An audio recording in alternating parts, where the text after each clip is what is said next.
Hello and welcome back to my channel. Today on Let's Talk, judging by the title you already know what we're talking about. It's a very relevant topic, it's very important, and I just wanted to give my opinion on it, and sort of, that's really what I wanted to talk about, and I just prepared a little something to read, because it gives you light on the situation of what would happen if Trump were to actually get voted in.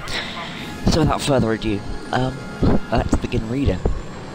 If you're voting for Trump or a third-party candidate to punish DNC, you have to meet with your gay, lesbian, transgender, black, Muslim, and Hispanic friends and explain why your need for spite is more important than their right to live free and happy lives. You have to look them in the eyes and tell them why your anger at a 238-year-old system that didn't dramatically change in a few months is worth more than their safety or their security.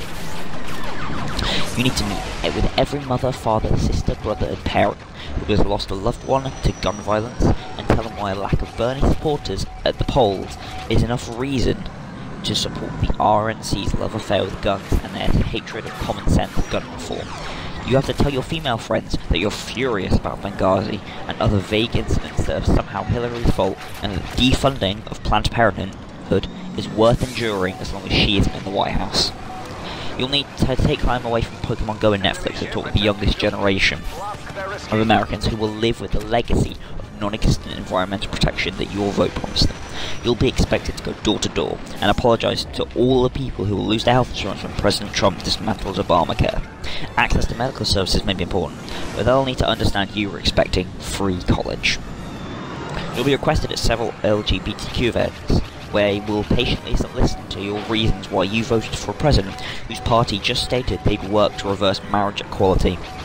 I would do this one quickly, however, before we get too comfortable being treated as human beings worthy of equality. Of course, you'll also need to offer your time checking genitals at bathrooms around the country, as your vote ensures the right has the political power to continue punishing and demonising transgender people who simply want to pee. Your African American friends will most likely expect a solid reason as to why you supported a party that sees no problem with police brutality or the militarization of their local law enforcement. Black Lives Matter, but not nearly as much as your inflexibility. I'd also like to prepare a few remarks for the police officers who are currently being targeted because of a racially divided country fueled by hatred and fear-mongering, all originating from the party your vote placed into power. You'll also want to start growing your own food, because once President Trump sends his goons to deport all the illegals, you'll find a remarkably non-existent workforce of Americans willing to pick the nation's food for pennies a day. This would also be the time to pick up a few stuffed toys or animals. It's the least you can give to the immigrant children whose families you've ripped apart out of political spite. I imagine a few mosques would love to sit down with you and hear you pontificate on the ills of crooked Hillary and all the crimes she's mysteriously never been convicted of, and how those transparent crimes are worth chasing down, even if it means the Muslim community continues to get targeted and blamed for the actions of 0.00001% of their religion. You won't need to do this one for the white mass shooters, as it's clear that they're acting alone and simply just sad and depressed. So it will be a great tool when you need to video chat with the Syrian refugees who have seen their homes and entire life destroyed by both American and Russian carpet bombing. Language barriers aside, I'm sure they'll understand that your frustration is a fair trade for their entire lives and continued homelessness, while we scramble to fix the mess we've created, the mess Trump is happy to abandon. If you could set aside some time to sit down with your fellow Americans with disabilities, I am positive they would love to hear the many reasons you helped empower a man so fond of mocking them, a man that delights in stepping on the weak, the struggling and often forgotten, empowered and enriched by rolling over people that many of us don't take the time to recognise, and even fewer take the time to sympathise with or relate to. I imagine their struggles pale in comparison with your need to label a mother and grandmother as a lying whore. In the end, you won't have enough time to meet with all these people, and it's probably for the best.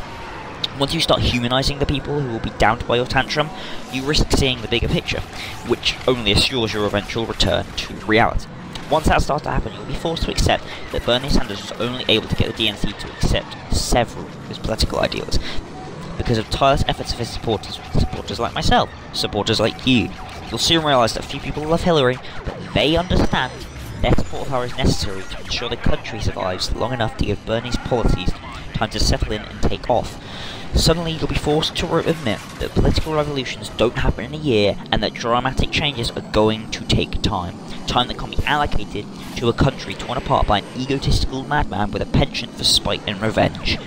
By the time all this happens, you'll find yourself looking around at this beautiful country, your friends, families and loved ones, and you'll wonder why you even considered risking all of this just because your hatred of a woman was more powerful than your love of country, freedom, humanity and decency.